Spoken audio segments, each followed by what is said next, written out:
അപ്പോൾ ഇതാണ് ഇവിടുത്തെ ഒരു മാസ്റ്റർ ബെഡ്റൂമിൻ്റെ അറ്റാച്ച്ഡ് ബാത്റൂം. അപ്പോൾ ഇവിടെ നമ്മൾ ഫുൾ ഹൈറ്റിലാണ് ടൈൽ ഒട്ടിച്ചേക്കുന്നത്. 3 മീറ്റർ വരെ ടൈൽ ഒട്ടിച്ചിട്ടുണ്ട്. അതിനകത്ത് നമ്മൾ ഇതിനൊരു വെറ്റ് ഏരിയയും ഡ്രൈ ഏരിയ ആയിട്ടാണ് നമ്മളിത് മാറ്റിയിരിക്കുന്നത്.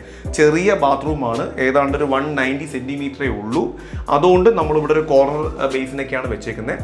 പക്ഷേ വേറൊരു കാര്യം എന്ന് പറഞ്ഞു കഴിഞ്ഞാൽ നമ്മളിപ്പം ഒരു സാധാരണ രീതിയിൽ നമുക്ക് കുറച്ച് കാര്യങ്ങളൊക്കെ നമുക്ക് മനസ്സിലാക്കാൻ ഒരു കാര്യം തന്നെ ഉണ്ട്. കാരണം ഒരു ബാത്റൂമിൻ്റെ ടൈൽ ഫിക്സ് ചെയ്യുന്നതിന് മുന്നേ ആണല്ലോ നമ്മൾ വാട്ടർ പ്രൂഫിംഗ് ഒക്കെ ചെയ്യുന്നത്.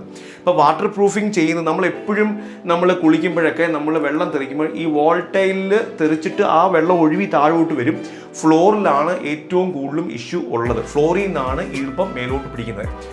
ഈവൺ നമ്മൾ വാട്ടർ പ്രൂഫിംഗ് ചെയ്തില്ലെങ്കിൽ തന്നെയും നമ്മൾ ചെയ്യുന്ന ടൈൽ പ്രോപ്പറായിട്ട് ഫിക്സ് ചെയ്യുവാണെങ്കിൽ വാട്ടർ പ്രൂഫിംഗ് ചെയ്തില്ലെങ്കിലും നമുക്ക് ഈ ലീക്കിൻ്റെ ഇഷ്യൂ വരണമെന്ന് നിർബന്ധമൊന്നുമില്ല. അതിനകത്ത് നമ്മൾ ടൈലിൻ്റെ മാക്സിമം കുറയ്ക്കുക. ചില സ്ഥലത്തൊക്കെ നമുക്ക് ക്ലയൻസ് തന്നെ പറയാറുണ്ട്, ഫ്ലോർ ടൈലിനകത്ത് നമ്മൾ 120x20 സെൻറ്റിമീറ്ററിൻ്റെ ടൈലൊക്കെ നല്ലതാണ്, കാണാൻ ഭംഗിയാന്നൊക്കെ പറയുന്നുണ്ട്. പക്ഷേ പ്രശ്നം ഇത്രയേ ഉള്ളൂ, ഒരുപാട് ജോയിൻറ്റ്സ് വരുമ്പം ചിലപ്പം ലീക്കിൻ്റെ ഇഷ്യൂ കൂടുതൽ വരാൻ ചാൻസ് കൂടുതലാണ് നമ്മൾ എപ്പോക്സി ഫില്ല് ചെയ്യുവാണെങ്കിൽ തന്നെയും. അപ്പം മാക്സിമം കുറവുള്ള ടൈൽസ് മാക്സിമം ഉപയോഗിക്കുമായിരിക്കും ഏറ്റവും ബെസ്റ്റ്. ഇവിടെ ഞങ്ങൾ വെറ്റ് ഏരിയയിൽ ഒരു ഡാർക്ക് കളർ കൊടുത്തു, ഡ്രൈ ഏരിയയിൽ വൈറ്റ് കളർ കൊടുത്തു.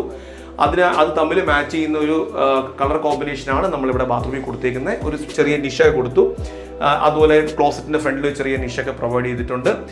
എനിക്ക് തോന്നുന്നു ഇവിടെ വേറെ മേജറായിട്ടുള്ള ഇഷ്യൂസ് ഒന്നുമില്ല. ക്ലയൻറ്റും ഹാപ്പിയാണ്. ഉറപ്പായിട്ടും നമ്മുടെ ബാത്റൂമിനെ ഈ രീതി ഒരുപാട് കോസ്റ്റ് കൂട്ടാതെ തന്നെ നമുക്ക് സിമ്പിളായിട്ട്, നമുക്ക് കോസ്റ്റ് എഫക്റ്റീവായിട്ടും നമുക്ക് ചെയ്തെടുക്കാവുന്നതേ ഉള്ളൂ.